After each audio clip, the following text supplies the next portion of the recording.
All right, so today we're going to jump into a story that you might think you know inside and out, but we're going to look at it in a way that just might flip your entire understanding of power completely on its head. We're talking about Jesus' entry into Jerusalem and how it absolutely shattered every single expectation of what a king is supposed to be. So let's just start with this incredible contrast. On one side, you've got the war horse, right? I mean, that's a symbol of conquest, of might, of pure worldly power. But then on the other side, you have this humble little donkey colt, a symbol of peace, of service, of humility. One is everything the world expects from a leader. The other is what Jesus chose. So just think about that for a second. If a king, a conqueror, is coming to take his throne, which animal sends the right message? I mean, this choice isn't just about getting from point A to point B. It's a massive symbolic statement about what his kingdom is all about and where his real power comes from. To really feel the shock of this moment, we've got to put ourselves in the shoes of the people who were lining the road into Jerusalem that day. We need to get what they were so desperately hoping for. You have to remember, these people were living under the boot of the Roman Empire. They were looking for a Messiah who fit their idea of a hero, a warrior king who would come charging in on that powerful war horse, rally an army, and just crush their oppressors with force. And this right here, this is the core conflict of the whole story. The source material draws this incredibly sharp line. See, the kingdoms of this world, man's kingdoms, they're all built on might, on dominance, on strength.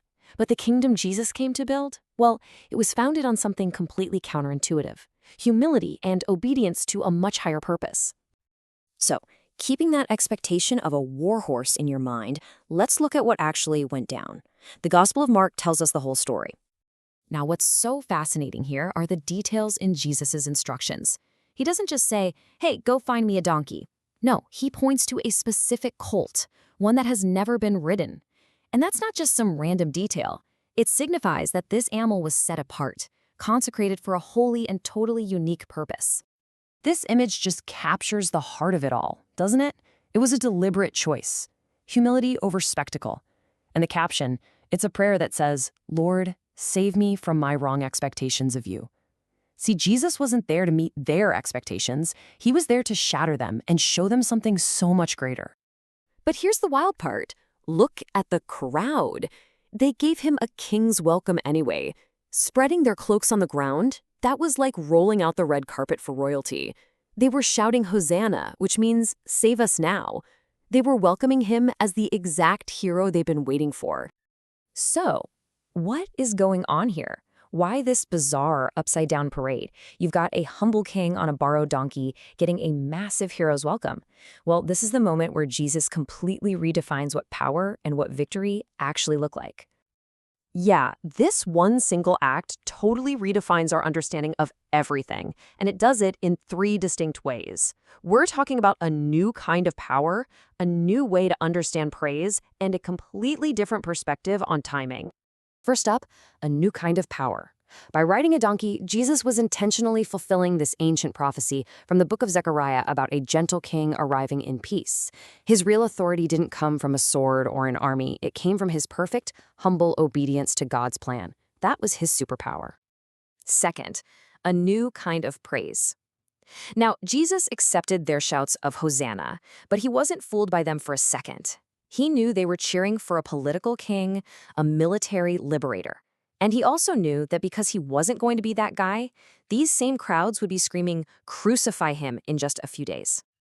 And third, a new kind of timing. And honestly, this might be the most baffling part of the whole story.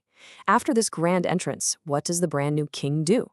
Does he give a rousing speech, storm the Roman barracks? Nope. He just goes to the temple, kind of takes a look around, and leaves because it was getting late. He was operating on God's timetable, not man's. It just shows that God's work might not follow our rhythm, but it is never, ever late. You know, this verse from the prophet Isaiah just nails the whole event. Jesus' actions made no sense from a human perspective. They defied all logic. His path to the throne wasn't through a battlefield. It was through a cross.